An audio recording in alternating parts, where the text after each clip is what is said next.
Dans cette vidéo, je t'explique comment te mettre des objectifs qui vont te faire évoluer. Bonjour à tous et bienvenue dans cette nouvelle vidéo de mon YouTube Challenge 30 jours, 30 vidéos. Et aujourd'hui, je vais te donner ma façon de mettre en place des objectifs pour toujours augmenter mon entreprise. Alors, pourquoi est-ce qu'il est important de se mettre des objectifs? Pour en fait transformer ton business comme un jeu. Le fait de voir des objectifs, voilà un peu comme des paliers que tu vas devoir atteindre pour pouvoir accéder à l'objectif final. Et donc, dans cette fameuse liste d'objectifs, il y a l'objectif financier. L'objectif financier, c'est quoi? Ça va être de te dire combien tu dois gagner par mois pour être bien.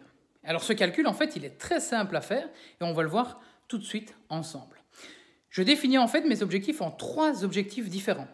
Il y a ce que j'appelle l'objectif minimum, l'objectif souhaité et l'objectif rêvé. Alors, je vais t'expliquer tout de suite comment ça fonctionne. Qu'est-ce que l'objectif minimum? L'objectif minimum, en fait, il représente ce dont tu as besoin pour survivre.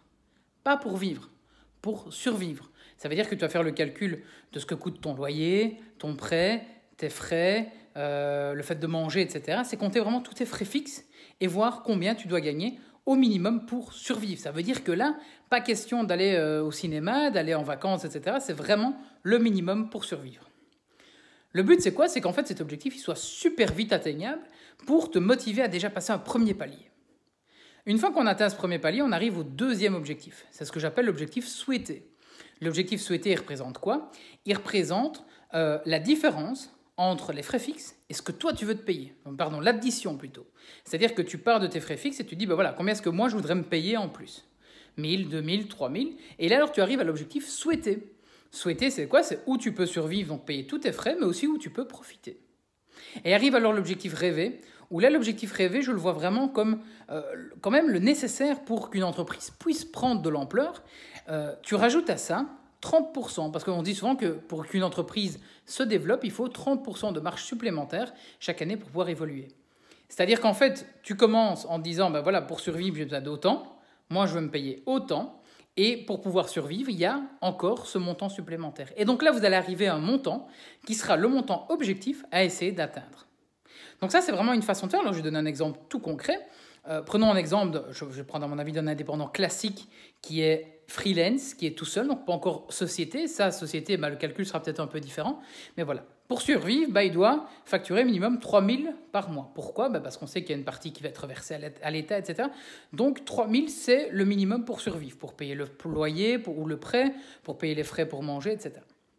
Si ensuite on veut se payer, là l'objectif il monte à 6 000 €. Donc avec 6 000, je peux payer toutes mes charges et je peux moi me sortir un salaire pour pouvoir profiter, partir en vacances, etc. Et alors le troisième point, pour évoluer les 30%, là on dirait que l'objectif rêvé, il est à 10 000 € par mois. Avec 10 000 € par mois, j'ai de quoi vivre, j'ai de quoi moi me payer et m'amuser un peu, mais j'ai surtout de quoi mettre de côté, de quoi investir dans de la publicité, etc., etc., pour pouvoir grandir. Donc ça, c'est une façon de se mettre des objectifs. Et l'idée, c'est quoi? C'est dès que vous allez approcher d'un palier, vous allez être motivé, puisqu'on va voir comme ça, tiens, on est à 90% de l'objectif, hop, on va remettre un petit coup. Et l'idée, c'est quoi? C'est qu'en fait, si vous êtes à 10% de votre objectif, faites une remise. Faites une réduction sur un de vos services. Comme ça va peut-être être facilement accepté. Donc vous allez avoir comme ça vous allez peut-être passer le palier grâce à ça. Si vous êtes à 20% de l'objectif, proposez un nouveau service peut-être, en disant, tiens, je vais proposer peut-être une formation que je n'avais jamais faite, vous la proposez de manière supplémentaire et peut-être que ça va vous aider à atteindre l'objectif. Si vous êtes au-delà de l'objectif, c'est peut-être que l'objectif est trop grand dans un premier temps et peut-être le revoir à la baisse. La deuxième chose, la chose qui va être la plus importante et qui va vous faire rendre compte à quel point il est facile d'évoluer, c'est qu'une fois que vous avez atteint l'objectif souhaité, cet objectif souhaité, il devient l'objectif minimum. Et en fait, c'est comme ça qu'on voit le jeu. À chaque fois, on va avancer, et c'est comme ça qu'on arrive à des objectifs de 10, 15, 20, 30 000 € par mois, en fonction, bien entendu, de vous, de qui vous êtes, de quoi vous voulez. Mais je pense que, comme on dit, sky is the limit, vous pouvez vraiment envisager beaucoup, augmenter chaque fois des paliers. Donc voilà, c'était mon petit conseil du jour sur comment se mettre des objectifs. Alors, il y a une autre façon de le faire, c'est si vous voulez travailler à l'heure, mais ça, je le déconseille quand même fortement. Si vous voulez travailler à l'heure, le conseil, c'est quoi? C'est de calculer le nombre d'heures que vous voulez travailler, le chiffre d'affaires que vous voulez gagner, et vous divisez le chiffre d'affaires que vous voulez faire par le nombre d'heures, et vous verrez à combien vous devez travailler par heure. Mais ça, j'expliquerai dans une autre vidéo. Moi, je ne suis pas très fan de la facturation horaire. on en reparlera une autre fois. Alors, n'hésite pas, en commentaire, en description de cette vidéo, je t'ai mis un petit lien où tu vas pouvoir t'inscrire à ma mailing list et recevoir 85% de mes méthodes, de mes astuces, de mes conseils pour développer ton business et redevenir un entrepreneur optimiste. Alors, je te souhaite une bonne journée et à très vite.